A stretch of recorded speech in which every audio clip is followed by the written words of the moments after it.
दोस्तों, पिछले एपिसोड में हमने कॉग्निजेबल ऑफेंस और नॉन कॉग्निजेबल ऑफेंस में अंतर समझा था। आज के एपिसोड में हम यह जानेंगे कि कॉग्निजेबल केस और नॉन कॉग्निजेबल केस में क्या अंतर होता है। तो जैसा कि आप लास्ट बार भी इसके डिफिनेशन को देखा होगा और प्रेजेंटली भी स्क्रीन में देख सकते हैं, कॉग्निजेबल ऑफेंस और कॉग्निजेबल केस में बस इतना ही अंतर है कि एक कॉग्निजेबल ऑफेंस में ऑफेंस के जगह कॉग्निजेबल केस के मामले में केस वर्ड को यूज किया गया है। दैट मीन्स जो अंतर ऑफेंस और केस में है, मात्र वही अंतर कॉग्निजेबल ऑफेंस और कॉग्निजेबल केस में है। अगर आप यह जानते हैं कि किसी भी केस में एक से ज़्यादा ऑफेंस हो सकते हैं, तो बस आप समझिए कि आप कॉग्निजेबल ऑफेंस और कॉग्निजेबल केस या फिर नॉन कॉग्निजेबल ऑफेंस और नॉन कॉग्निजेबल केस के बीच का अंतर को समझ चुके हैं।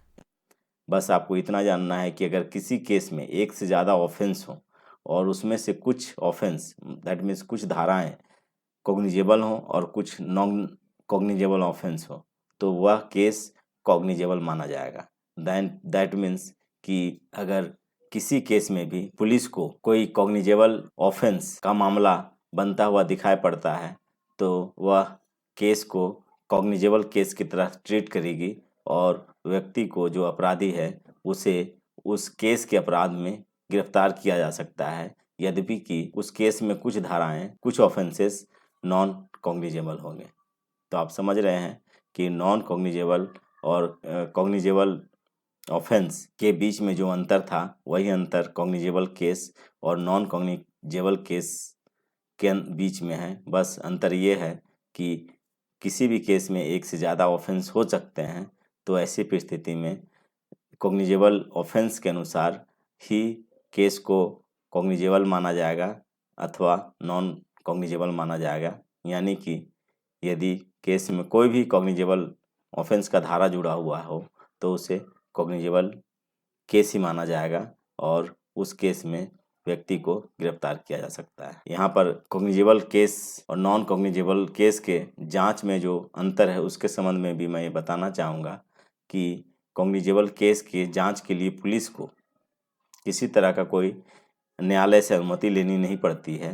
दैट मीन्स जिस तरह से व्यक्ति को पुलिस अपने आप गिरफ्तार कर सकती है, उसी तरह उस केस में भी पुलिस उस केस का अनुसंधान कर सकती है, उसका जांच कर सकती है।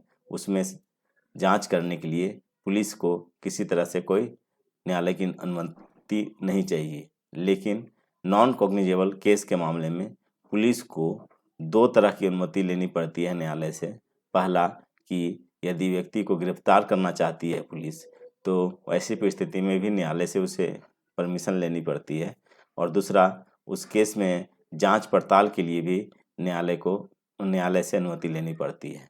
यानी कि नॉन कॉग्निजेबल केस में पुलिस को किसी भी प्रकार का यह छूट नहीं है कि वह अपने आप उस केस का, यानी कि नॉन कॉग्निजेबल केस का अनुसंधान कर सके या उस मामले में आरोपी को गिरफ्तार कर सके। तो आशा करता हूं कि आपको यह नॉन कॉग्निजेबल और कॉग्निजेबल केस के संबंध में जो अंतर है, वह समझ में आ गया होगा। आप दोनों केसेस में अनुसंधान किस तरह से होता है, अगर वह देखना चाहते हैं, तो सीआरपीसी के 155 और 156 धारा को रेफर कर सकते हैं। आप लोगों के लिए मैं उस धारा को स्क्रीन पर ओपन अप करता हूं, आप खुद देख सकते हैं उसको। देखिए, जो ये एक धारा 155 है, information as to non cognizable cases and investigation of such cases. तो इस धारा में आप क्लियरली ये पाएंगे कि पुलिस को जांच के लिए न्यायालय से अनुमति लेने की आवश्यकता पड़ती है। और दूसरी चीज़ ये है कि उस जांच के क्रम में पुलिस व्यक्ति को गिरफ्तार नहीं कर सकती है जब तक कि उसे न्यायालय से इस संबंध में अनुमति प्राप्त न हो। दूसरी चीज़ यह है कि कॉग्निजेबल केस के संबंध में कोई भी पुलिस अधिकारी उस ऑफेंस के, उस केस के संबंध में जांच करने के लिए सक्षम होता है। वह अपने आप उस केस पे जांच कर सकता है, जैसा कि सेक्शन 156 में यह दिया गया है।